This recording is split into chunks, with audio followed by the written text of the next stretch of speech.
30 previews. En 30 jours. Yes, Bim. sir. Les Kings. Yes, sir. Les Kings. Kings Nation, what up? Yes. On s'installe. La capitale de la Californie. Exactement. Comment ça va, Alex? Bon, écoute, ça va plutôt bien. On va parler de nos potos les Kings. Yes. Moi, j'aime bien parler des Kings. Le marathon continue. Ce sont les 30 previews en 30 jours, la série préférée de votre joueur préféré sur votre chaîne YouTube préférée. C'est un plaisir de vous retrouver chaque midi sur cette grande série. Oh là là, quel bonheur. 30 jours avant que la NBA reprenne ses droits. On s'occupe d'une franchise par jour.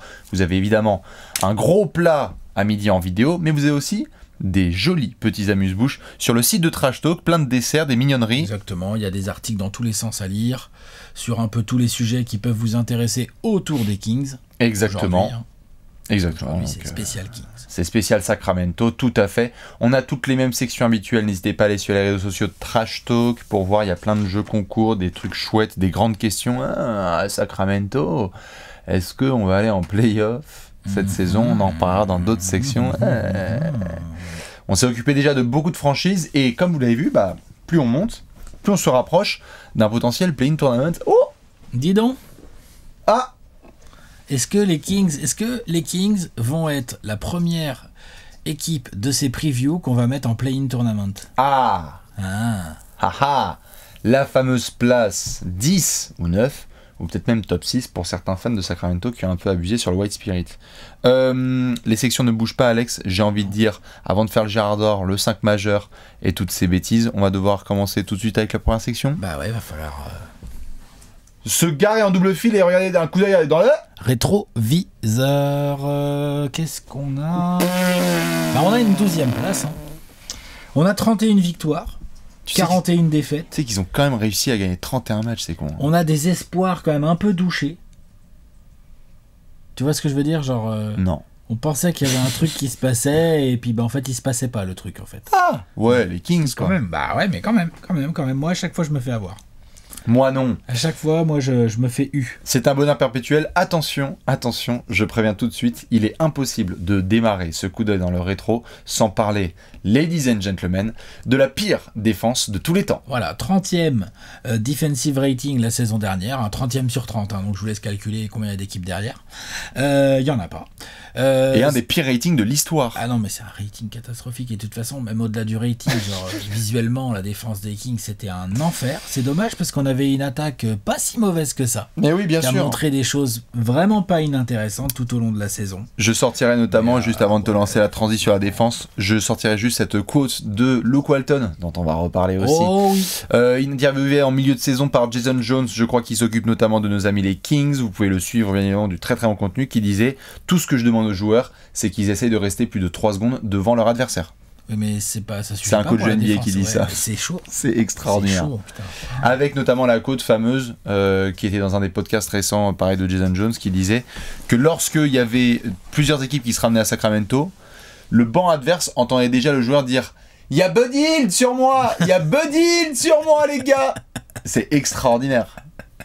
La pire défense de NBA, je veux dire, Portland à côté, c'était Ah, c'est lockdown à côté. Fort Knox. Parce que on se moque de Buddy Hield, mais la saison défensive de De'Aaron Fox, pardon, Ah bah pareil. Hein. pas terrible. Haliburton, on va parler en bien d'Haliburton, mais défensivement, Crack. je l'ai pas trouvé que c'était un crack en défense non plus. Après, t'as Marvin Bagley, bon voilà. Enfin bref, il y a eu beaucoup de choses qui ne collent pas défensivement, dont déjà un bon travail de fond de la part du coach. On va reparler de Luke Walton, mais c'est vrai que la défense... Un scandale. Tu peux pas gagner des matchs quand tu défends comme ça, même en régulière, quoi. Il y a un moment donné où... Ouais, à un moment où il faut que tu verrouilles un minimum, s'il vous plaît. Un minima, quoi. Tout le monde y allait, Jokic a mis 50 points, tous les garçons ont fait leur Encore carrière. Jokic qui t'en met 50, bon, il était dans un... Oui, mais je veux dire, tout le monde a fait ses carrières sur les Kings. Voilà, c'est ça le problème. C'est un spot TTFL suprême. Exceptionnel. Extraordinaire, et donc forcément les Kings Surtout qu'ils se battent en plus. Du coup, se battent. Mais oui, bien sûr, et c'est pour ça que c'est très bon pour la c'est TTFL. quand même assez dingue de se dire que la pire défense de NBA a remporté 31 matchs sur 72, quand même, je veux dire, c'est pas mal, énorme, avec des raisons qui expliquent ça. Le talent de De'Aaron Fox, saison énorme individuelle avec plus de 25 points et 7 passes de moyenne, un poster mémorable sur la raquette des Pacers, on s'en souvient. Plein d'actions offensives de très très grande qualité. On savait qu'en transition il était injouable, mais franchement sur demi-terrain il nous a montré des trucs là vraiment très sérieux.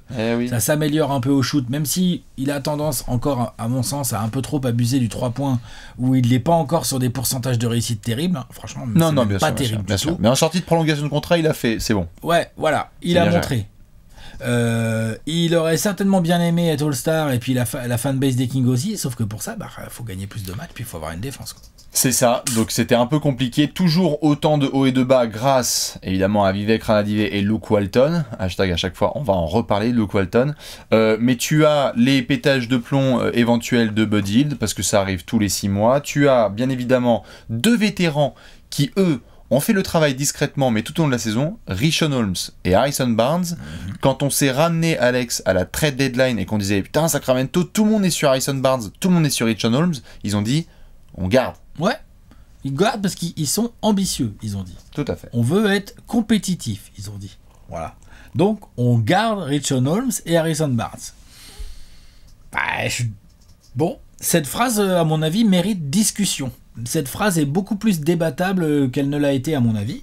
Mais bon, ça, c'est le jeu. Mais toujours est-il que c'est vrai, Harrison Barnes et Richaun Holmes, dans leur rôle respectif chacun, ils ont fait le taf, comme on dit. On peut le dire, tout à fait. Pas non plus un truc de ouf, mais ils ont fait le taf. Tout à fait. Après, évidemment, impossible de parler de la saison des Kings sans mentionner, pour la première fois dans cette vidéo, monsieur Monty McNair. On venait parler, le dirigeant, évidemment, des Kings, fuck Vlad Divac, qui a donc pris des décisions au niveau de la trade deadline en se disant, on va garder donc Richaun Holmes et Harrison Barnes, on va transférer certains, récupération de Terrence Davis, pour faire certains tests. Il y a des tests qui sont réussis, il y en a c'est un peu moins le cas. Il y avait eu du Delon Wright, il y a eu du Mo Harkless aussi où ça c'était pas mal. Corey Joseph, merci, au revoir. Voilà, c'est ça. Logique à Détroit. C'est quand même lui qui draft, même si en 12 c'était quand même assez évident, mais c'est quand même lui qui draft à Liberton quand même. Tyrese à Liberton, c'est Monty McNair. Voilà, donc, par équation, on est le quand même GOAT. sur un bon petit rookie quand même. Ah ouais. Attention. Parlons de la saison de Tyrese à Liberton. Bien sale. On est sur un rookie qui fait du bien, un rookie qui on va en parler dans les sections suivantes, qui à mon avis va pousser le management à se dire bon, alors lui on peut le trader, on est à Liberton. Complètement. Lui on peut, oui, on est à Liberton. Ouais. Tu vois, genre c'est quand même bien pratique comme joueur. C'est clair. À Liberton était le vrai premier gros choix de draft de Monty McNair. C'était un jackpot en pick 12. Il a été dans la discussion du rookie de l'année. Il a été formidable. Clutch. 13 points, 3 rebonds, 5 passes, 41% de loin. Ouais. Il a été clutch à plusieurs reprises. Il joue déjà comme un vétéran en attaque. Ouais, franchement. Et puis il sait comment faire le truc avec Sacramento. C'est-à-dire qu'il se ramène en conférence de presse et il porte un t-shirt de Jason Williams. Il dit moi j'ai envie de changer les choses ici. Donc il y a une approche qui est, il a un grand sourire, il l'appelle l'île Obama, donc il y a un côté très... un grand talent. Il a un grand talent, il s'exprime très bien, donc c'est vrai que la saison de Tyrese Haliburton est énorme. Pardon, t'allais dire ? Super saison. Ah oui, bien sûr, mais quand on parle d'une très bonne saison, on en parle aussi d'une autre, et Marvin Bagley, 3e épisode. Il a joué que 43 matchs, donc on est encore dans des histoires de blessures sur le cas Marvin Bagley. Bon, quand il a joué, il a mis 14 points, il a dû prendre 6 ou 7 rebonds. Bon, c'est pas des stats de ouf, en même temps, il a jamais été en rythme. Donc moi, j'ai même pas envie de parler de ses stats, de les commenter ou vraiment ou quoi, parce que il a jamais été en rythme. Tout le problème est là. Ce mec n'est jamais en rythme. Ce mec, t'as l'impression que Luke Walton sait pas vraiment ni à quel poste, ni comment le faire jouer. Tout à fait. Franchement, c'est vrai. Hein. Bien sûr, bien sûr. Bah, bien sûr, bien sûr. Son père fout un bordel sur les réseaux sociaux extraordinaires. Attends, mais Lavar Ball à côté, c'est cool en fait. Ah, mais bien sûr. Les Lamelo et Lonzo, ils sont là genre, waouh, Marvin Bagley, le daron qui se tape. Insupportable, infernal. Heureusement, on n'en parle pas trop parce que médiatiquement, les Kings n'ont pas l'exposition des gros marchés. Et Marvin Bagley fait rien en termes en tout cas de surproduction par rapport à son poste de draft. On rappelle que Marvin Bagley, c'est draft 2018. Au-dessus, il y a DeAndre Ayton. En dessous, il y a Luka Doncic, Trae Young et compagnie. Et Jaren Jackson Jr. Shai Gilgeous-Alexander. On va pas. Non, il n'y a pas Shai. C'est Shai. Shai, il est en 10. Ah ouais, non, mais la draft de Shai. Ah non, mais c'est la draft de Michael Bridges. C'est la draft de Michael Bridges et de Michael Porter Jr. Non, mais laisse tomber. C'est bien, Marvin Bagley, c'est pas mal. Ouais. C'est propre. Évidemment, dédicace totale, puisqu'on parlait de défense et de Marvin Bagley. Marvin Bagley qui a réussi à faire passer Enes Kanter pour un depoy. Absolument honteux ce qui a été proposé défensivement par Marvin Bagley et par certains cadres comme Buddy Hield notamment. Bref, c'est un peu le cirque. On l'attaque pas trop parce qu'il produit de ouf en attaque, donc ok. Je suis bien content que tu parles de la défense de Fox parce qu'il va falloir vite se bouger le cul. Alors ouais, il met des races au gars, mais qu'est-ce qu'il prend aussi de l'autre côté? Complètement. Par rapport aux moyens athlétiques qu'il a. Tout à fait. Je suis désolé, mais c'est pas ouf. Après, je pense aussi que c'est un problème global, ouais. Que ce soit pour Buddy Hield ou pour Fox ou même pour Bagley. C'est un problème global de mentalité à mettre en place, chacun doit prendre conscience de son rôle. Pour ça, il faut qu'il y ait un coaching staff qui te fasse prendre conscience de ton rôle et qui t'aide. On parle que de joueurs assez jeunes, hein, quand même. Je veux dire, même Buddy Hield, il est pas si vieux que ça. Non. Donc non, je veux pas tout mettre sur les joueurs, mais c'est vrai que les joueurs, on a envie de les voir se craquer un peu plus, quoi. Forcément. Donc on attendra un petit peu de mieux. Merci à Richaun Holmes, comme on en parlait, d'être rentré vraiment dans la fanbase, dans le cœur de la fanbase des Kings. Et on en reparlera dans le gros marché par la suite parce qu'il s'est bien débrouillé. Mais premièrement, il est dans le cœur des fans des Kings. Deuxièmement, il produit sur le terrain. Et troisièmement, merci pour ta saison parce que sinon on aurait eu beaucoup plus de Hassan Whiteside. Et donc forcément, quand on compare les minutes entre Richaun Holmes et Hassan Whiteside dans le coup d'œil du rétro, on est bien content d'avoir eu Richaun Holmes. Ouais. Non mais il a fait le taf, hein. Mais c'est pareil, tu vois, il fait le taf, il se bat. Défensivement, il m'a pas fait... Enfin bref, à chaque fois on va revenir au même truc, c'est qu'en fait j'ai... Quel joueur défend vraiment là dans cette équipe Barnes. Voilà. Merci. Et t'avais eu quelques minutes de certains, mais c'est trop court. Trop court. La fin de saison de Justin James pour essayer de craquer certains matchs, là, quand il y avait la course au play-in, dédicace à Giovanni. Après, Monty McNair, il a du travail encore, il le sait. Tu vois? Non mais t'es d'accord, c'est vrai, non ou pas? Et du coup, ça a démarré dès l'été, quoi. L'autre, il a bossé cet été, mine de rien. Non? T'es d'accord ou pas? 9 sur 10. Elle est extraordinaire. On va regarder tout ça? Allez, marché. On va regarder ça tout de suite dans le marché de l'été. Le gros tableau. Boum, le marché. Alors, qu'est-ce que c'est l'été des Kings un peu là? Bouge pas. Je vois des prolongations. Richaun Holmes. Très bon contrat. Ouais, attends, bouge pas. Je dois les avoir ici dans mes petites notes. Juste, je commente les gens pensant la mort. Là, c'est Terrence Davis aussi qui ont été prolongés gentiment. Ouais. Richaun Holmes. Ça, je l'ai. 60 sur 4, 64 sur 4, un truc comme ça. Je l'ai pas. Un truc à 15-16 millions. Pourquoi je l'ai pas? Je vais vous retrouver ça, mais Richaun Holmes a été prolongé, tout à fait, du côté de Sacramento. Oh, normal. Attends. Après sa belle saison, on vient d'en parler. C'est normal. Et le contrat est très raisonnable. Je crois que c'est 64 sur 4. Oui. Mais c'est à vérifier. C'est ça. Mais c'est dans ces eaux-là, hein, c'est sûr. Oui. Donc ça, c'est bien. Mo Harkless, Terrence Davis, tu l'as dit. Oui. Bon, pourquoi pas. Ensuite, on a des départs. Bon, rien de fou, hein. Non, c'est bon. Dylan Wright, Justin James. Ouais, c'est ça. Mais tu gardes beaucoup de joueurs qui étaient déjà présents et ça, c'est pas mal en termes de... A-t-on coché la case continuité? Oui.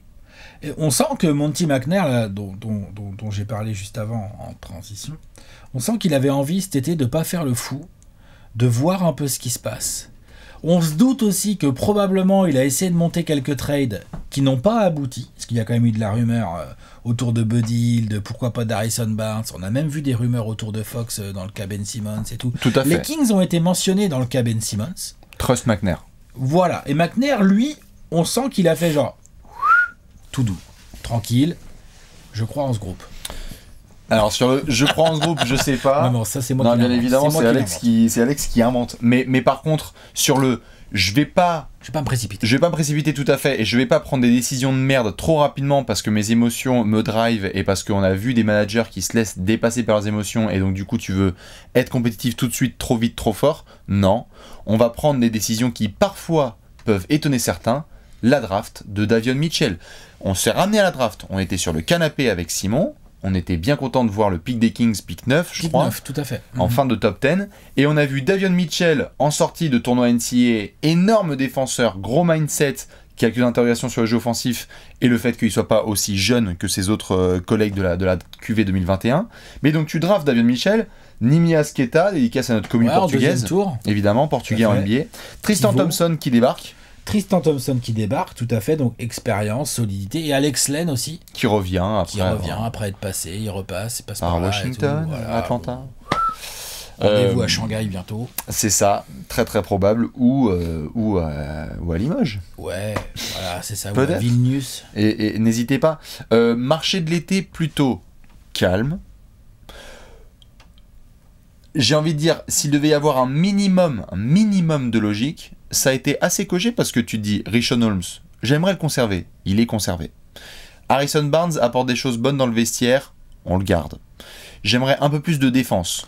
Davion Mitchell. Un peu de Tristan Thompson aussi, parce que vétéran plus un peu de sa boxe au rebond, c'est déjà mieux que c'est une upgrade de Hassan Whiteside. Bah, bien sûr. Donc du coup, je suis pas mécontent moi du marché de Monty McNair. J'avoue que je ne lui voue pas un mythe, mais je suis bien content de ce qu'il est en train de faire sur ses débuts à Sacramento, notamment après le bordel qui a été laissé par Divac juste avant. C'est pas mal. C'est pas mal. À mon avis, ça appelle d'autres moves. Oui. Est-ce que ce sera des moves qui seront faits pendant la saison ou en fin de saison? On verra. Mais j'ai du mal à croire qu'il veuille vraiment s'arrêter là. Il a ajouté Davion Mitchell, on va quand même en parler un tout petit peu. Voilà, ça a surpris. On a vu la réaction de Simon, surtout qu'il restait des mecs un peu plus hype derrière Davion Mitchell. Je pense qu'ils vont être très contents Sauf de que Davion dès Mitchell. la Summer League, et là tu vois les récentes déclarations de De'Aaron Fox et tout, tu sens qu'en fait Davion Mitchell il va apporter un truc qui manque beaucoup aux Kings. C'est du sérieux. Exactement. J'allais pas dire le mot défense, j'allais dire le mot sérieux. Ah ouais. Ok, bah on est bien d'accord. Et de la défense. Ah bien sûr, bien sûr. Mais genre du bah ouais, moi je veux gagner en fait. Comme Tyrese Haliburton. Bah ouais. Et donc du coup tu te retrouves, et on en parlera par la suite quand on fera la grosse question ou le 5 majeur ou quoi, avec une option Davion Mitchell qui, oui effectivement peut-être qu'offensivement c'est peut-être pas le joueur le plus skilled, en plus il est pas tout jeune, c'est un vieux rookie, donc peut-être que son plafond pour progresser offensivement et tout, Oui, et bien sûr. peut-être pas aussi dingue que d'autres mecs de 19 ans là qui débarquent en NBA. Ok. Je préfère avoir un mec safe C'est tout possible. de suite et puis un mec safe tout de suite. Hein. Sauf que par contre, j'ai l'impression qu'il n'y a pas grand monde qui va pouvoir passer l'épaule et que ça va faire un bien fou à la défense des Kings. Tout à fait. Comme on l'a dit, bien sûr, comme on l'a dit pour ceux qui étaient là sur notamment la petite émission en live de la rentrée, un des meilleurs surnoms de NBA vient d'entrer. Il s'agit donc de monsieur Off Night. Off Night. Désolé, il y a des joueurs qui vont se pointer à Sacramento où vont voir les Kings débarquer et Davion Mitchell il va faire non. C'est mort.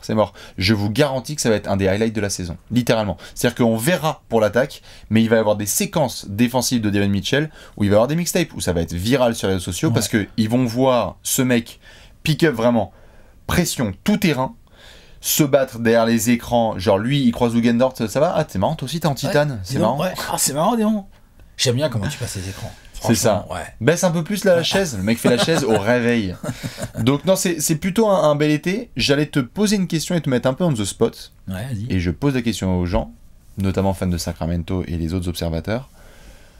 Jusqu'où tu vas en termes de joueurs que tu mets dans un package pour récupérer Ben Simmons? Jusqu'où il faut.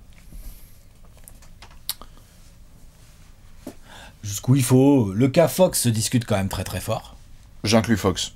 Mais moi je suis capable de l'inclure. En fait, il faut voir comment se goupille le package en face aussi. De toute façon, tu vas pas draguer. Mais alors, mais en fait, le problème, c'est que si tu veux aller draguer les Sixers, je ne vois pas de pièce, hormis Fox, qui puisse vraiment intéresser les Sixers. C'est ça. Après, peut-être que les Sixers, à force de jouer au con, et on en reparlera dans une preview, on sait pas trop quand est-ce qu'on va pouvoir la tourner, mais on en reparlera dans une preview, mais peut-être que les Sixers, à force de jouer au con, peut-être qu'ils vont se retrouver un peu comme ça, et qui me disent, avec des pics de... Oh, allez, peut-être, faut voir, Ouais, tu vois. Genre, on sait jamais, ça serait génial pour les Kings. Pour l'instant, ça n'a pas l'air d'être le cas. Daryl Morey, c'est pas non plus un mec que tu retournes comme ça. Donc, on va voir. Mais oui, les Kings, de toute façon, ont besoin que les choses bougent. On vient de le dire en parlant d'un rookie Davion Mitchell. Je veux dire, on est là en train de dire, ouais, le rookie va amener du sérieux et de la défense. Non, mais je veux dire, ça veut tout dire des Kings. Ça veut tout dire des Kings. C'est ça le problème. Et aussi. c'est ce qui fait que ça fait souvent soupiram et rompicham, tout à fait. Maintenant, sur le cas Ben Simmons, pourquoi je le mets sur la table? Parce que du côté de Sacramento, en effet, il y a eu quelques micro-rumeurs autour de Marvin Bagley et Bud C'est Hield. vite fait quand même. Hein. Tout Mais à oui, fait. oui, il y en a eu. Marvin Bagley, Bud Hield, qu'on a eu quelques débats du côté de Philly ou de l'autre côté des États-Unis, donc à Sacramento, pour savoir si tu incluais Tyrese Haliburton ou De'Aaron Fox. Le fait est que Monty McNair a débarqué et que ses vraies décisions, ce sont surtout Davion Mitchell, Richon Holmes et Tyrese Haliburton. C'est aussi le choix de prolonger De'Aaron Fox, mais parce que c'était évident de devoir prolonger De'Aaron Fox. Qu'est-ce que tu allais faire d'autre? Moi, je t'avoue que personnellement, je sais qu'un axe De'Aaron Fox, Ben Simmons, ce serait formidable pour les Kings, etc. Mais je ne crois pas que tu puisses séduire les Sixers autrement qu'en disant De'Aaron Fox est sur la table et débrouillez-vous avec lui et Joel Embiid. Avec Haliburton et Bud Hield. No way. Les Peut-être Sixers qu'il y a un veulent gagner. moment où les Sixers, ce sera leur meilleure offre. Hein. Ah, ça, les Sixers, je le répète, hein, à force de jouer au con, En plus, vu comment Ben Simmons a l'air vénère, et alors vu comment l'autre aussi, c'est pareil, hein, je dis les Sixers jouent au con, je pense que Ben Simmons, il joue pas non plus au gros malin. Non, bien sûr. On est d'accord. Tu vois, donc du coup, ces situations où les deux parties, là, vont se rentrer dedans, et ça va, et tout machin, tu peux avoir un moment où ça craque d'un côté, et genre les Sixers fait, vas-y, Monte McNair, qu'est-ce que tu m'avais dit? Allez, vas-y, c'est bon. C'est quoi, Ben Simmons, je veux plus te voir, dégage. La seule chose... Tu voulais la Californie, voilà. C'est ça. La seule chose qui, entre guillemets, pourrait inquiéter certains du côté de Sacramento, c'est l'engagement d'un joueur comme Ben Simmons quand on lui annonce qu'il va à Sacramento. Et puis il a l'air d'être une tête de con. C'est-à-dire compliqué au niveau du mindset. On a tous envie de voir Ben Simmons s'éclater dans une franchise, de montrer à quel point il est talentueux, parce qu'il est bourré de talent. On en reparlera dans une autre preview, en effet. Mais... tu as cette incertitude-là du côté de Sacramento, de te dire genre bon bah est-ce que ce gars-là, si on l'intègre dans le groupe, est-ce qu'il va pas nous claquer entre les doigts? Et en même temps, on peut foutre la merde. Exactement. Ouais. Et en même temps, ce n'est pas tout à fait le même type de joueur, mais s'il y a bien une franchise qui a montré à la fin des années 90 qu'il pouvait récupérer un joueur jeune, bourré de talent et relancer sa carrière, hashtag Chris Webber. Ça a été beaucoup mentionné ces dernières semaines sur le fait qu'il connaissait le template d'un joueur qui était pas content en arrivant et qui ensuite a fait sa carrière, vraiment le haut de sa carrière dans cette franchise, avec toute la hype qu'il y a eu, avec 2002, avec le maillot retiré, avec tout ça. Et donc, il y a ce côté sentimental aussi qui les attire. C'est-à-dire, est-ce que nous, on serait pas typiquement le genre de franchise où si Ben Simmons, demain il débarque à Sacramento, il se défonce en défense, il fait des bêtes de match, du triple-double, on lui donne des responsabilités, les fans des Kings, ils sont tous comme ça derrière lui. Bah ouais. Et toute la fanbase sera derrière lui parce qu'ils vont dire « Yes, tu nous apportes de la stabilité et on te donne les clés de la franchise. » Et peut-être que Ben Simmons, il a envie de ça aussi. Bah, Ben Simmons, il a envie d'avoir les clés, sauf que l'autre, il dit partout qu'il veut rester jouer bonheur. Là, il se comporte comme un petit gamin qui fait la gueule. Donc ça va pas aider à son image. Ça, et je pense qu'il y a des GM, ils se disent, c'est bien, je vais pouvoir me faire les Sixers, là, ils vont finir par craquer. Et dans un petit coin de leur tête, ils se disent, ah ouais, par contre, Ben Simmons, c'est vrai qu'il a l'air chiant, c'est vrai qu'il a... Est-ce qu'il a vraiment travaillé son 3 points? Parce que là, j'ai vu une vidéo sur Insta, ça fait ficelle, mais bon... tu vois, genre, il y a quand même... Il y a de l'interrogation sur le joueur aussi, non, bien sûr, bien sûr. Attention. Hein. Mais bon, on verra, je sais pas. Tout à fait. Je voulais juste te mettre on the spot par rapport à la question, au marché de l'été, parce que, si ça se trouve, il n'est pas terminé. C'était pour ça. Ouais, moi je pense qu'il est pas... Le marché de l'été est peut-être fini, mais le marché de cette saison de Monte McNair, à mon avis, n'est pas fini. Je suis bien d'accord à surveiller. Bien évidemment, Monte McNair, il a du taf. Il y a un autre homme qui a du taf. Oh putain, il a du taf. D'ailleurs, ouais, Monsieur Lucky Luke Walton, ouais, il a du gros taf. Hein. Déjà, faut qu'il se concentre, hein, Luc. Il faut mettre 5 joueurs sur le terrain, Luc. 5. Et justement, on va regarder ça tout de suite dans le 5 majeur.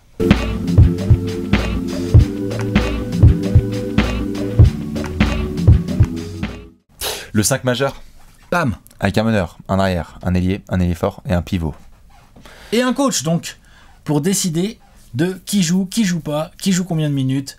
Et toi, tu joues 2 minutes, et le match d'après, tu joues 30 minutes, et le match d'après, tu joues 2 minutes, et le match d'après, 2 minutes, et essaie de rester 3 secondes devant un joueur. Tu défends, toi ? Viens voir. Non, pas toi, pardon, madame. Tu défends ? Combien de temps Luke Walton va vivre sur les 24 victoires de suite des Warriors?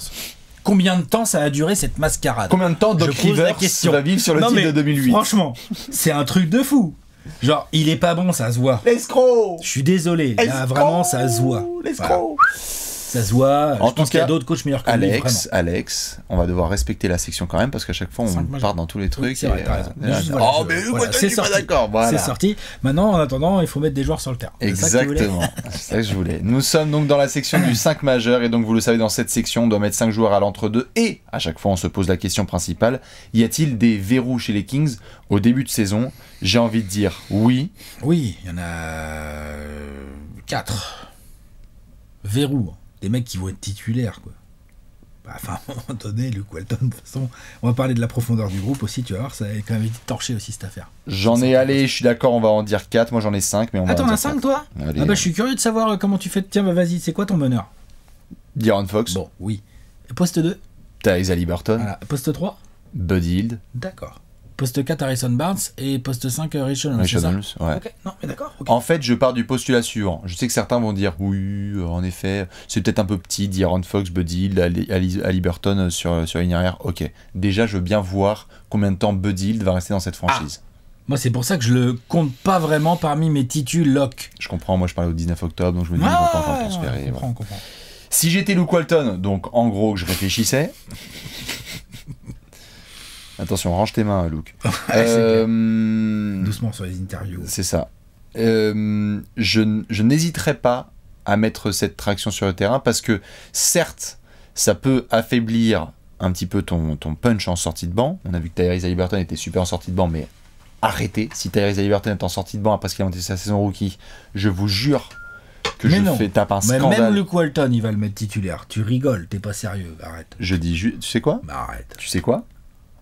Il y a eu des discussions sur le fait que c'était peut-être bien pour l'équilibre d'avoir un mec comme Tyrese Haliburton qui resterait un peu parfois en starter et parfois en remplaçant, et j'ai envie de manger du smecta. Entre qui et qui De quoi ? Quelle discussion Qui a dit ça ? Et c'est dans la commu. C'est juste de savoir quel est le meilleur équilibre. Sauf que c'est le meilleur équilibre d'une équipe qui n'a pas été en playoff depuis qu'on paye en francs. C'est francs. d'avoir Haliburton titulaire, point barre. Exactement. Après, tu regardes autour, tu mets De'Aaron Fox déjà. Ouais, ça fait un an que je le dis.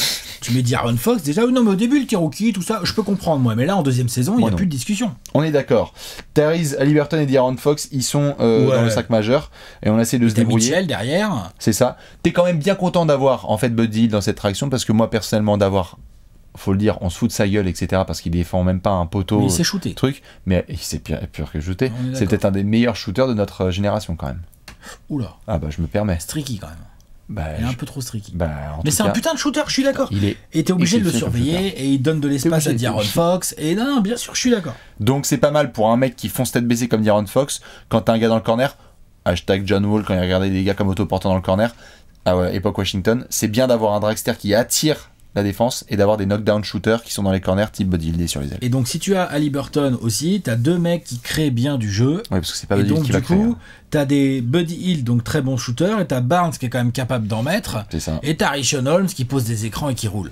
Et du coup, t'as une attaque, c'est déjà un peu l'attaque qu'on a beaucoup vue la saison dernière, qui était pas si mauvaise que ça. Tout à fait. Moi, mon questionnement, on en revient au même truc, c'est que en fait, si tu as Fox, Haliburton, Buddy Hield, je pense que t'as une des triplettes extérieures les plus faibles défensivement de la ligue, quoi. Normalement, oui. Genre, c'est quoi la triplette moins forte que ça ?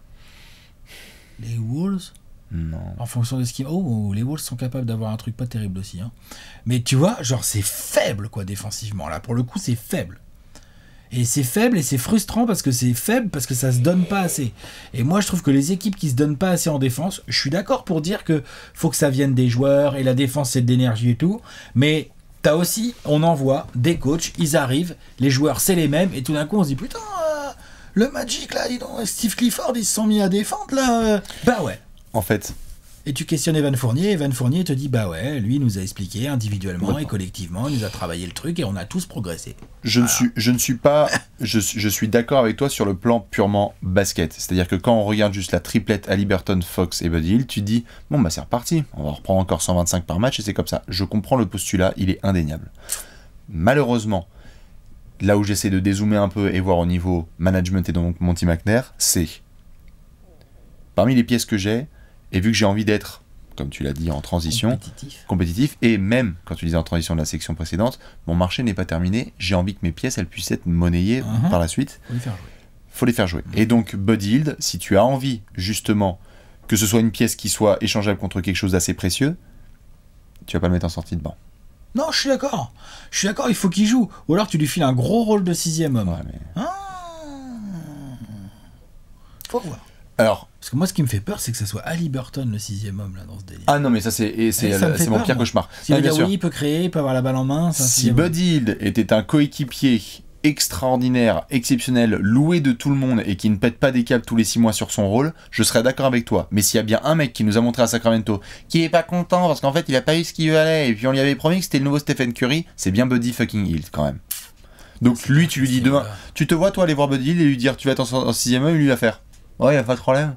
Ouais, non, mais c'est aussi tout ça, c'est aussi le fruit d'un groupe qui est pas si simple que ça à gérer parce que depuis le début, il n'est pas vraiment géré.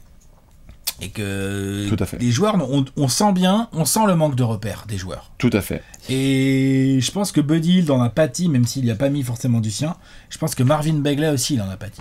Marvin Bagley, on le cite même pas dans les titulaires. Là. Non, ça c'est... Non, mais tu te rends compte? Bah oui, mais ça c'est sûr. Non, mais c'est chaud. Oui, mais c'est chaud. Mais par contre, il peut y avoir un truc vraiment fun. C'est la deuxième rotation. C'est-à-dire que littéralement, cette fois, si tu as Davion Mitchell, yes sir, tout de suite en sortie de banc. Avec Bagley. C'est ça. Tu as, en tout cas, sûr et certain, ta triplette extérieure, c'est en gros Tyrese Haliburton, De'Aaron Fox, Davion Mitchell. En gros, en termes de lead guards. Ouais, à peu près. Courte, quoi. C'est ça. Donc, Davion Mitchell. Du Terrence Davis là-dedans, un peu, peut-être. Tout à fait. Tu as Davion Mitchell qui va faire pression tout terrain, essayer d'exécuter et mettre ses shoots à 3 points. Terrence Davis qui va apporter un petit peu de scoring. Bien hâte de voir ce que Robert Woodard va pouvoir donner en nouvelle saison. Ouais. Et après, c'est là que ça se bataille. Marvin Bagley, donc littéralement, demander encore plus à Davion Mitchell que personne ne le dépasse, parce que si lui on le dépasse, il n'y a personne derrière. Ah bah là. Il y a Marvin Bagley, donc il n'y a personne. Mo Harkless qui peut aider, en Tristan, effet. Bah du coup il y a Tristan. Et du coup il y a Tristan. Donc en gros ton banc, ta rotation basique et Nimias Queta aussi. En fonction de comment il s'organise, de quel titulaire il fait jouer avec la seconde unit, par exemple, peut laisser un Fox un peu, ou un Haliburton un peu, tu vois, ou glisser du Holmes à côté de Bagley, le temps que Barnes revienne, et quand Barnes revient, tu mets Tristan. Tu peux vraiment travailler tes rotations, t'es pas obligé de faire un truc complètement binaire, mais c'est vrai qu'au niveau seconde unit, on est sur un Davion Mitchell, Terrence Davis, je sais même pas qui en 3, et après tu peux avoir du Harkless avec du Tristan Thompson. Quoi. C'est ça. Ah putain, c'est quand même pas ouf. Hein. Tout à fait. Parenthèse, Non, bien sûr. J'ai été checké pendant ce temps-là, ce qu'on discutait tout à l'heure, c'est 55 millions sur 4 ans. 55 sur 4, c'est super. C'est beau. Hein. C'est bien. Non, c'est bien, c'est un très très bon deal de la part des Kings et c'est super que Richard Holmes ait accepté ça. C'est ça, c'était juste la parenthèse, tu étais en train de parler de... J'étais en train d'essayer de me projeter dans la seconde unit et de voir les options, de voir un peu combien de joueurs t'as vraiment en fait. Combien de joueurs t'as vraiment? T'as nos 5 titulaires là, en considérant Buddy Hield dans les titulaires. Et derrière t'as du Mitchell, t'as Woodard, bon ok, t'as Terrence Davis, t'as... Ramsey.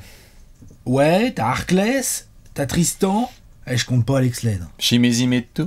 Ouais, Shimezi Metu, ouais. Nimias Queta, bon mais attention, c'est quand même des... Je sais pas si ces mecs-là doivent être dans un 10 pour l'instant de NBA, quoi. Approuvé, à confirmer. Mais c'est sûr que c'est un petit peu tendu. C'est un peu juste, hein, quand même. Hein. Tout à fait. En fait, on est, entre guillemets, c'est à la bataille. Hein. De toute façon, vous l'avez vu, il y a quelques jours, on a fait la preview des Wolves, notamment, et d'autres franchises. Quand on est à ce niveau-là, là, des previews, des 30 previews, sachez-le pour les nouveaux qui débarquent, généralement, c'est au choix. Soit on est une équipe où il n'y a pas trop de stars, mais il y a un peu de profondeur, soit on est une équipe où il y a du talent, mais alors s'il y a un blessé, c'est la merde. Eh ben là, bonjour. Et là, allez revoir la preview des Wolves, on était en train de se demander, oh putain, s'il y a un mec qui claque, c'est chaud. Et bah là, à Sacramento, attention, il y a un gars qui clame. Ouais, et puis... C'est très léger derrière. Donc il faut que tout le groupe soit au taquet et que le coach soit bon. Bon, en gros... La fin du monde. Voilà, et le problème c'est ça, et on est trop gentil avec Luke Walton, vraiment je le répète. Comment ça on est gentil Comment ça on est gentil je veux dire... on l'allume depuis un an. Ouais, on l'allume, mais non mais là dans cette preview, tu vois, j'ai envie de encore mettre... Bah c'est un des pires que je l'ai voilà, c'est vrai. Mais c'est un vrai problème, je pense que je suis surpris qu'il soit... Moi je m'attendais vraiment à ce que Monty McNair, par contre tu vois, nouveau GM et tout, pour le coup je m'attendais à ce que Monty McNair il nous change de coach pour le coup. Et donc ça, c'est je pense le désir de tout le monde, mais bien évidemment, et malheureusement, on est dans un contexte financier particulier en ce moment NBA, et donc s'il y a bien une franchise qui a dit on peut attendre un peu au moins la fin du deal de Luke Walton, ce sont les Kings, où ils se sont dit ok, on a déjà suffisamment dépensé dans plein de conneries, on ne va pas, vu le deal qu'on a signé avec Luke Walton, lui filer de l'argent gratos pour qu'il aille toucher des journalistes. Excusez-moi, pardon, qu'on fasse des punchlines là-dessus, mais parce que vraiment c'est honteux, comme on a déjà parlé dans notre preview, que Luke Walton soit laissé passer là-dessus, apparemment il n'y a pas de problème. Bref, l'histoire c'est autre chose. Vraiment chelou, mais bon, c'est quoi dans l'histoire. Moi non plus, c'était juste pour la placer. Mais je pense que c'est officiellement la dernière saison de Luke Walton. Là, quoi qu'il. Et la seule question à se poser, c'est juste de savoir si les Kings démarrent, comme on le dit souvent, sur les 25 premiers matchs en 12-13 ou en 6-19. Et si t'es à 6-19, bon bah là ça saute. Et si t'es en 12-13, bon bah à ce moment-là on voit. Mauvaise nouvelle. C'est ça, mauvaise nouvelle, et puis on sait ce qui va se passer sur la deuxième partie de saison, donc on va dire genre bravo, vous vous êtes battu pour R. Mais ok. Luke Walton ne nous donne pas de quoi vraiment espérer. Et quoi. on peut pas nier qu'il a pas non plus dans les mains un effectif de malade, attention. Hein. Mais c'est vrai que son boulot est pas de qualité. J'ai l'impression que c'est très bizarre que c'est en fait un coach qui est conservé alors que t'as l'impression qu'il n'a pas déjà la poigne sur son groupe. Non.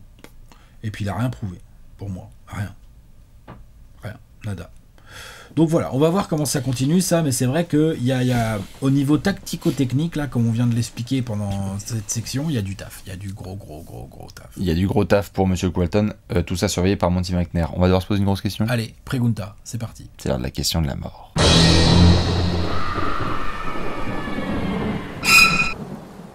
La question de la... The question of the muerte. Ah. Voilà. Dans chaque franchise, vous le savez, on doit se poser une question de la mort. Chez les Kings, Alex, est-ce que tu es prêt? Allez, vas-y. La question de la mort. Que faire pour que l'équipe décolle vraiment autour du duo Fox-Haliburton? Nous avons un meneur de talent, type All-Star, qui est sous contrat, longue durée. Ça a été prolongé l'année dernière. On a Tyrese Haliburton, un rookie. On va voir quel est le plafond. Ça débat un petit peu sur le plafond. On va voir sa saison de sophomore, on va voir son plafond, tout à fait. Mais tu as le sentiment qu'il y a du talent, en effet, et tu as le sentiment que les deux s'entendent bien et sont compatibles. Compatibles et complémentaires. Et complémentaires, tout à fait. Et donc, comment est-ce qu'on doit faire, si on est Monty McNair, pour faire en sorte que ça décolle vraiment? Tu diras à part virer le coach? Parce que bon, déjà ça, on vient d'en parler et tout, on va pas le refaire le discours, mais clairement, ça pour moi, ça doit être dans sa tête. Oui. Ça doit être quelque chose qu'il a un peu dans sa tête, et comme tu le disais, si jamais les résultats sont pas là dès le début de saison, personne sera surpris quand on va lire le 21 décembre, Kings Parted Ways, non? With Luke Walton, non? On est d'accord, on sera pas surpris, tu vois, on fera pas genre, ah bon? On sera même heureux. Voilà. Donc bon, à voir ça. Sinon, en termes de travail sur les joueurs, il y a un travail sur les ailes à faire. C'est-à-dire que Fox est un meneur. Haliburton, c'est un 2, mais même malgré sa taille, moi je trouve que c'est plus un 2 qui tire vers le poste 1 que plutôt que vers le poste 3, je trouve. Dans les ailes, Harrison Barnes, ça a vraiment glissé beaucoup en 4, et c'est un 3-4 maintenant dans cette NBA moderne. Et donc on parle déjà de mettre du Buddy Hield titulaire en 3 alors que clairement c'est pas son poste. Et donc on n'a pas grand monde en fait derrière. Donc pour moi il y a un travail de solidifier les ailes et ça aiderait beaucoup la défense, je pense, de faire ça. Et puis après, qu'est-ce que tu fais de Marvin Bagley? Enfin, je peux t'en mettre pas mal des angles. Hein. C'est pour ça que si on pose cette question, c'est aussi parce que moi j'avoue à titre perso, il y a un aspect qui va beaucoup m'intéresser sur les 4 mois et demi. 4 mois et demi qui vont venir jusqu'à la trade deadline. Parce que il y a des garçons dans cet effectif où tu sens qu'ils n'ont plus rien à faire dans le projet. Parce que ce ne sont pas des McNair Boys. C'est-à-dire Marvin Bagley, tu le sens là, c'est bon. En fait, pareil, tu viens de dire Parted Ways. Le jour où il y a League Source Tell, Bibi, que en fait Marvin Bagley a été transféré au Guangdong Zhong. Franchement, personne ne va être étonné. Donc, j'ai très hâte de voir comment McNair, vu ce qu'il a montré, va pouvoir se débrouiller avec Marvin Bagley et essayer de vendre cette cam, d'avoir Buddy Hield et de vendre cette cam. Je te pose la question. On a beaucoup discuté du contrat autour de Harrison Barnes, qui pouvait déplaire à certains, mais on sait qu'il apporte un peu plus que juste des statistiques. On a vu aussi à la trade deadline 2021 qu'il était une des pièces les plus attendues sur le marché parce que vétéran, capable d'intégrer n'importe quelle franchise et donc de te pousser à aller chercher le titre. Est-ce que Harrison Barnes, on va le retrouver fort là à la trade deadline 2022 et donc être transféré, ou est-ce que les Kings en fait sont tellement contents d'avoir ce genre de vétéran et veulent être compétitifs qu'ils ne vont pas le lâcher? C'est un vrai choix à faire. Moi je parierais plus sur du Buddy Hield que sur Harrison Barnes en termes de trade. Tout à fait, et Bagley. Ah bah bien sûr Bagley. Mais Bagley, je pense que la difficulté c'est plus de trouver le client. Là avec ce qu'il vient de montrer là, c'est quoi la valeur de Marvin Bagley là? Avec ce qu'il vient de montrer, qu'est-ce que tu obtiens en échange de Marvin Bagley? Parce que là si tu fais jouer comme tu disais ton plan là, faire jouer un peu Buddy Hield là, titulaire, l'autre il va scorer, il va rentrer des tirs, il va montrer des choses, il y aura un match où il est un peu en feu et tout. Tu peux dégager une valeur d'un joueur comme ça. Tu peux, en le mettant sur le marché, il y a des équipes qui vont se dire, ah ouais, franchement, moi je suis un peu en galère de spacing, ok, ouais, je vais filer un ailier qui sait défendre aux Kings et ils vont me filer Buddy Hield, tu vois? Ça, c'est envisageable. Et du coup, il y a moyen de construire un trade win-win. Un trade où chaque équipe y gagne un peu autour de Buddy Hield. Autour de Bagley, quelle équipe va se dire, ouais, j'y gagne en prenant Bagley? Qu'est-ce qu'elle va mettre en face? Non, je suis d'accord. Je dis pas que c'est pas possible, je dis juste que ça se complique à force, là. Allô, Masai? Ouais. Pourquoi pour Bagley? Qu'est-ce que tu veux contre Siakam? Ah. Ouais. Bah, le problème, c'est que Masai à faire... J'aime beaucoup Tyrese Haliburton. Et tu vas me donner, regarde-moi. Tu vas me donner Bagley et Hield. Regarde-moi. Et moi, je vais te donner Siakam. Mais peut-être qu'il faut faire un trade comme ça un jour du côté des Kings aussi. Peut-être qu'il faut donner... Je sais que ça va énerver que tu connais Chris Boucher? La Kings Nation. Je sais que ça va énerver la Kings Nation. Mais peut-être que pour avoir un joueur calibre Siakam, si tant est que Siakam redevienne le Siakam du... Mais il est là, Siakam. Il est encore jeune et tout, machin. Je suis d'accord, moi j'y crois aussi.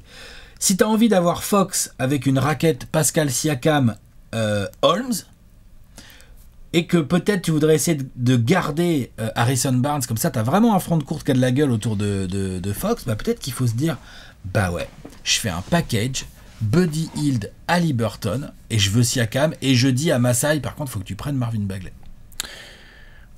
Je mets une carte Uno. Putain, les fans des Kings là, ils sont en train de me haïr. Je pense pas. Les mecs sont en train de chercher mon adresse. Je pense pas.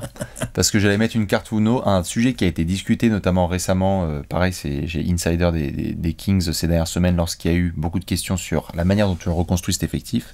C'est les choix qui sont faits par McNair. Ils sont autour notamment de deux joueurs là, jeunes, Tyrese Haliburton et Davion Mitchell, qui ont une attitude qui est un petit peu différente de celle de De'Aaron Fox. C'est-à-dire que De'Aaron Fox, souriant, très sympathique, agressif sur le terrain, etc. Mais très très vite, ce qui a l'air de circuler notamment comme mot, c'est que les vrais garçons compétitifs qui ont envie de taper du poing sur la table et qui en ont marre de la loose, c'est plutôt Haliburton et Davion Mitchell. Parce que De'Aaron Fox produit statistiquement, et l'idée ici c'est pas de détruire De'Aaron Fox, c'est un joueur fort, spectaculaire, et qui est capable d'évoluer à un niveau All-Star. Mais honnêtement, je sais que ça peut faire encore plus chier les fans des Kings, mais moi perso... Pas pour avoir Siakam. Non, pas pour avoir Siakam... taper plus haut dans ce juste cas, comme si ça. Tu files Fox. Tu peux, mais honnêtement... Tout à fait, mais honnêtement, il faudra aussi se poser la question de savoir à quel moment De'Aaron Fox, s'il est bien entouré, est vraiment un joueur niveau star qui est capable de contribuer. C'est vraiment un franchise player. Est-ce que c'est vraiment un franchise player ou un vrai gros joueur d'une équipe forte, tout à fait, ou est-ce que c'est vraiment une grosse machine statistique qui progresse parce que c'est absolument indéniable. Et donc j'avoue que peut-être encore plus énervant pour les fans des Kings, je serai le premier aussi à essayer de chercher ça vaut quoi sur le marché De'Aaron Fox, parce qu'aujourd'hui la cote elle est énorme de De'Aaron Fox. La cote est magnifique. Mais qu'est-ce que tu voudrais? Il faudrait un meneur du coup. Idéalement. Franchement même pas. Ouais, tu mets Haliburton ou tu mets Davion Mitchell. Dans 2 ans, t'as Davion Mitchell, Tyrese Haliburton, et tu te démerdes avec un autre forward. Honnêtement, mon rêve, ce serait qu'ils se démerdent pour avoir Ben Simmons. Donc Ben Simmons en gros, ouais. Et ils ont Ben Simmons, Davion Mitchell, Tyrese Haliburton. C'est relou en année 1, mais alors en année 2, mon pote. Ouais, moi, pourquoi pas? Mais pourquoi pas? Mais ça se trouve, mon petit Mais il faudrait lâcher De'Aaron Fox. C'est à des trucs comme ça auxquels il pense. Ouais. Et ça se trouve, à nous surprendre. Mais moi, je suis assez d'accord sur le constat qu'on est en train de faire, en tout cas, et qu'on a déjà commencé à faire et tout. C'est, voilà, je pense qu'il n'a pas fini de bouger. Et je pense que l'autre, il va même pas hésiter. Si les résultats sont pas ouf, ça veut être compétitif, bah, c'est bien de le dire. Après, il faut joindre les actes pour vraiment le devenir. Donc quelque part, par rapport à la question de la mort, que faire pour que l'équipe décolle vraiment autour du duo Fox-Haliburton? Faudrait casser la paire. Faudrait casser la paire. Peut-être, et peut-être que certains vont juger que c'est trop tôt. Et peut-être que certains vont juger que c'est trop tôt. Ouais. Et je comprendrais que certains disent, putain, Alex, Bastien, vous craquez quand même. Oh, De'Aaron Fox trop fort et tout dans le classement. Quand on avait fait sur Twitter la dernière fois, tu sais, j'avais fait De'Aaron Fox, Ben Simmons, Malcolm Brogdon, Lonzo Ball, etc. Ils mettaient De'Aaron Fox très très haut. Et je comprends. Mais en fait, t'as le sentiment que la marge de manœuvre est assez limitée pour McNair. On a parlé du coach, on a parlé de choses à faire à la trade deadline, mais tu sais quoi, on va donner 4 mois là, à Fox et à Haliburton pour voir ce dont ils sont capables. Et c'est pas tous les jours qu'un train comme celui de Ben Simmons passe. Si c'est ça qui te fait pusher le deal pour Daryl Morey, franchement, vas-y. Peut-être, ouais, peut-être. Parce que tu prends Ben Simmons ou De'Aaron Fox aujourd'hui? Bah, tu vois, c'est une question. Bah, Ben Simmons. Bah, c'est une question quand même. Moi, je pense que je prends Ben Simmons aussi.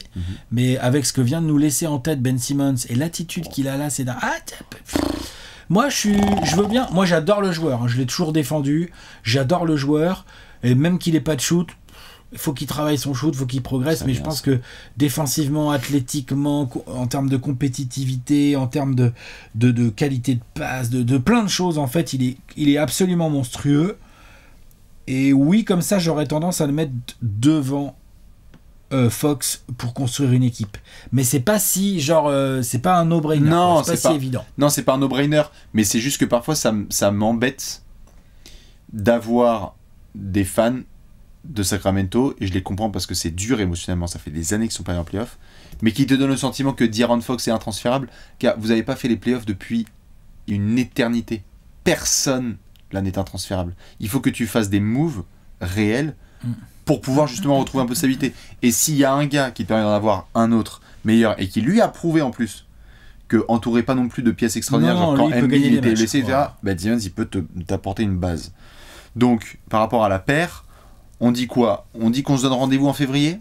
Ouais, je pense que entre aujourd'hui et la trade deadline, je serais très surpris que Monte McNair fasse rien. Pareil. Très surpris. Et attention mon pote Luke Walton, parce que alors toi, à mon avis t'es le premier auquel il pense. Ouais. Il a quoi en assistant? Je crois il a Gentry. Il a Doug Christie qui vient d'arriver. Il a Doug Christie, je crois il a aussi Stacey Ogmont, enfin il a des assistants. Il a pas votre pote là de... Non, c'était avant le gars des Suns, là, Kokoskov. Non, ça a bougé ça. Kokoskov, je crois qu'il est plus là. Faudrait vérifier avec les gars des Kings, mais je crois qu'il est plus là. De la merde. Il y a Doug Christie qui a débarqué. Il y a Gentry et Christie. Bobby Jackson, je crois aussi, qui a débarqué. Non, voilà. C'est la réunion de 2002. Allez les gars, on y va. Non, ouais, en tout cas sur la question de la mort, dites-nous ce que vous pensez de la suite du projet Kings, avec notamment ce backcourt. Est-ce qu'on garde? Est-ce que c'est trop tôt pour parler de transfert de certaines pièces? En tout cas, ce qui est sûr, c'est que ça intéresse ces pièces, beaucoup de franchises. On va devoir se pencher sur une question du peuple. Allez. Non, on va sur quoi? Une question du peuple. Une question du peuple, là, tu m'as perdu là. Ouais, c'est l'heure du Gérard. Hein. Excusez-moi, c'est l'heure du Gérard d'or. C'est vrai.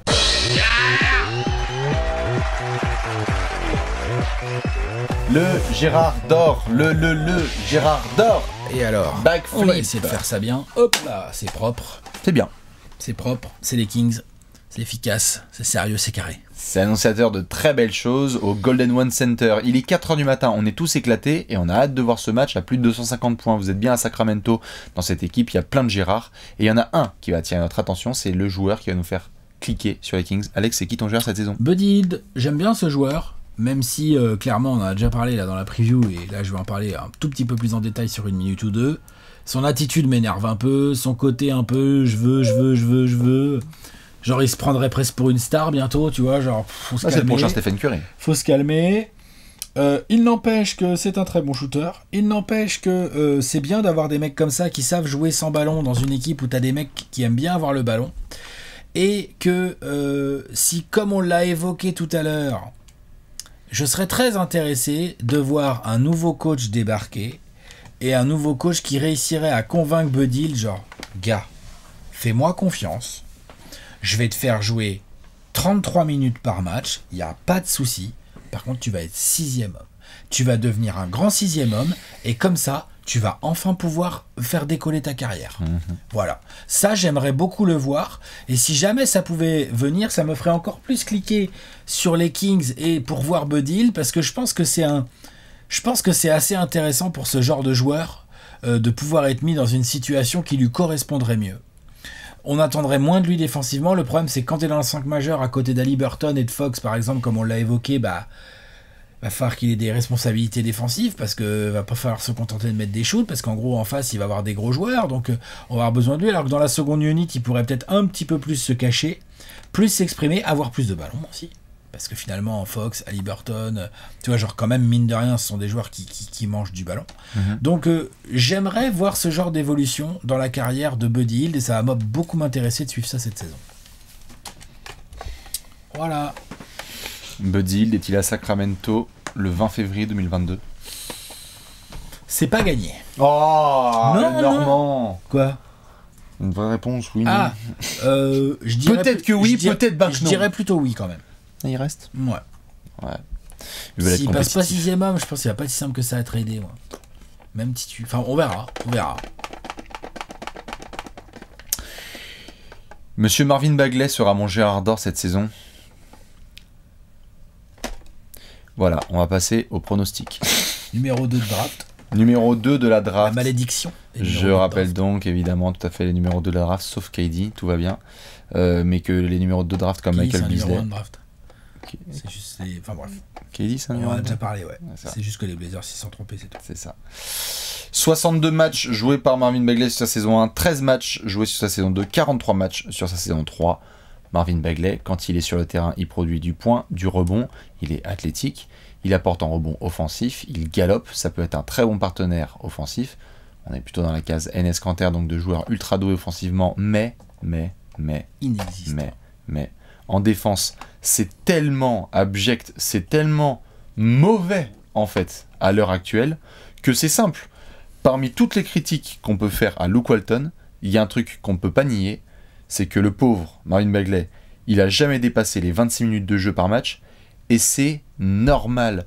Si même moi, je suis à la place de Luke Walton, je ne peux pas faire jouer Marvin Bagley plus de 30 minutes, parce que sinon, ton net rating et ton defensive rating, il explose. Ce n'est pas possible. Quel est le Marvin Bagley qui va se ramener cette saison ?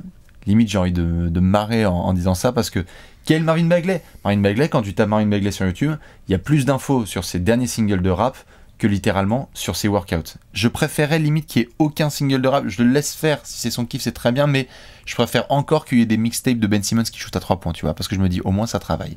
Et je ne dis pas qu'il ne travaille pas, mais honnêtement, quand tu es un monstre comme ça, athlétique, que tu as cette capacité quand même à pouvoir te déplacer, être ultra latéral, il n'a pas une envergure extraordinaire, mais il a cette capacité de jump et vraiment juste d'athlète qui fait qu'il pourrait être un défenseur à peu près correct.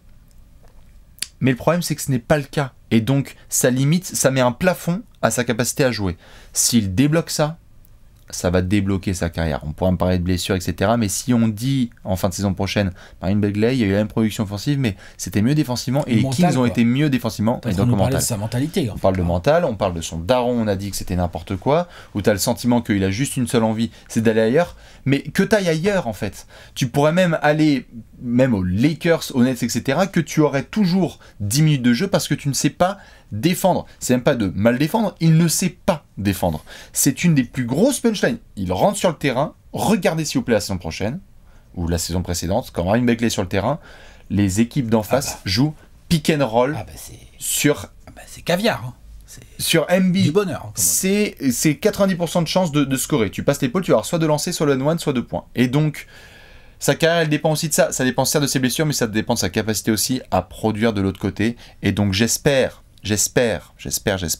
qu'un donneur de tarte comme Tristan Thompson va lui secouer les cloches. J'espère qu'il va y avoir un garçon comme Davion Mitchell qui va faire genre, en fait, désormais ça se passe comme ça. Et je m'en bats les couilles que tu sois numéro 2 de draft. En fait, moi, même mon pic de draft, en fait, je m'en tape.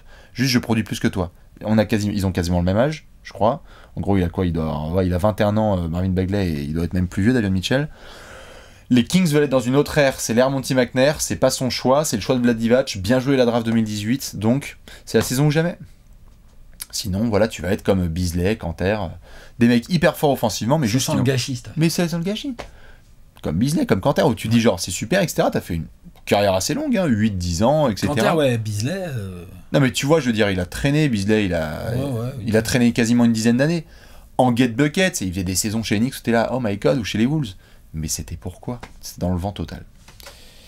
Marvin Bagley, voilà, ok. C'est cette saison ou jamais. Le Gérard du gâchis. Dites-nous, vous, entre Buddy Hield, Marvin Bagley ou d'autres garçons, évidemment, on cliquera beaucoup plus sur Tyrese Halliburton et Davion Mitchell, mais ça, c'est ce dont on a déjà beaucoup parlé. On va devoir parler d'une section finale. Allez, un pronostic, on balance le nombre de wins. C'est l'heure du pronostic.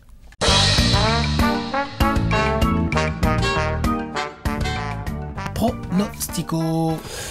Dans cette section, vous savez, on annonce l'avenir. Ou pas, nous sommes à Sacramento, on va devoir faire le pronostic, 24 secondes pour Alex, 24 secondes pour Ibi, mais avant ça, une petite cote. Une petite cote proposée par notre partenaire Paris en Sport. Tout à fait. C'est une cote boosté. Ah. Pendant 24 heures, vous pouvez avoir un petit rab quoi, au niveau de la cote. Exactement, la cote concerne la qualification en play-off des Kings. Les Kings seront qualifiés en play-off. C'est une cote à 6,50 qui est boostée à 7,8. Donc c'est une bonne grosse cote. Ouais. Oui. Pourquoi pas y croire? Play-in, tu te faufiles. Tu passes par le play-in, quoi. Tu bricoles sur un malentendu, comme après ça se joue sur un match ou deux. Faut voir la régulière qu'ils sont capables de faire. Ceux et celles qui ont envie d'y croire, voilà, pendant 24 heures, la cote elle est boostée. Disclaimer, comme à chaque fois, et on va vous le répéter, non seulement il faut avoir 18 ans pour pouvoir miser, mais il faut surtout que tu aies 18 ans, que tu aies 25 ans, que tu aies 35 ans, que tu aies 50 ans. Tu peux pas te permettre de miser ce que tu peux pas perdre. C'est simple. Méthode efficace. Hashtag faites pas les bolos. J'ai un over-under aussi. T'as un over-under? Ouais, il est à 34,5. On va voir. J'aime bien. On va voir. J'aime bien. On va voir. Il est à 34,5. L'over-under, je répète, c'est c'est le nombre de victoires médian. Les cotes, elles sont autour d'un 80. Et vous pouvez dire que les Kings ne gagneront pas plus de 34 matchs, donc under. Ou qui gagneront au moins 35 matchs, over. 31 victoires sur 72 matchs la saison dernière. Est-ce qu'ils peuvent faire mieux? Continuité, tout ça. Luke Walton. On va vérifier tout ça. Alex, est-ce que tu es prêt? Je suis prêt. Il y a 24 secondes pour Alex, 24 secondes pour Baby. Vous pouvez jouer aussi. Il va nous annoncer l'avenir. Attention, dans 3, 2, 1, Kevin Martin. 30 victoires pour les Kings, je les mets 12e à l'ouest, il me semble. Je suis pas très sûr, moi, de leurs histoires de continuité. Je pense que ça manque de garantie au niveau du projet. On sait pas trop quel est le projet vraiment, en fait. Fox Haliburton, Fox, pas Fox, Ben Simmons, on va le chercher, on va pas le chercher. Comment on défend, Bagley, nanana, est-ce qu'il faut trader Buddy? Enfin, ça fait beaucoup d'interrogations, sans parler du fait que je ne crois pas du tout en Luke Walton. Donc voilà, 30 victoires, 12e, pas de play-in, rien du tout. Voilà. C'est très très clair. Magnifique, en 28 secondes en plus, t'étais dans les temps. Après, typiquement le genre d'équipe qui peut se trouver un rythme et faire mentir les pronostics, évidemment. Mais pour peu qu'il y ait des trades en milieu de saison, on verra ce qu'il y a dedans. Bon, on verra. Mais je suis pas confiant. Je comprends. Eh bien écoute, je vais essayer de faire aussi bien en 24 secondes. Attention, 3, 2, 1. 32 victoires pour les Kings. Je crois que je les mets à la porte du Play Tournament. Ils sont 11e dans mon tableau. Mais il va falloir attendre une saison de plus, celle où il y a un nouveau coach. J'ai trop confiance au talent de Tyrese Haliburton et à l'intégration de Davion Mitchell et du sérieux aussi de Tristan Thompson. J'espère que ça va bien marcher. Par contre, juste compétitivité. On rappelle la division Pacifique, comment ça se passe quand tu joues les Suns, les Clippers, les Warriors et les Lakers? Temps mort. Tu es dans une des divisions les plus compliquées, donc tu lâches tout à fait. Tout l'Ouest, c'est trop compliqué. Il y a des gens en plus qui vont pousser derrière. On parlait des Wolves, il y a d'autres franchises dont on va parler. Donc non, les Kings, juste rendez-vous absolument immanquable à la trade deadline. Propre. 32 wins. Pas de play. Non, bon, on attend un peu. Faites-nous mentir. On va montrer le gros tableau. On va montrer le gros tableau. Le gros tableau made by Léonce et les Kings qui sont là. Toujours pas d'équipe au play-in. Aïe. Qui va changer la donne? Tic-tac. Dites-nous dans tous les cas où est-ce que vous voyez les Kings. La bise à nos potos de la Kings et de la Kings Nation. Évidemment à Simon, la MIF, avec qui on fera plein de vidéos cette saison et qui va vivre une bonne saison bien amusante avec nos potos de Sacramento. Vous le savez, comme d'habitude, on va se retrouver demain parce que le marathon il continue et je vous laisse avec des bisous ainsi que l'indice d'Alex. L'indice c'est bonnet ou chapeau. Très bien, bonnet ou chapeau. Ouais.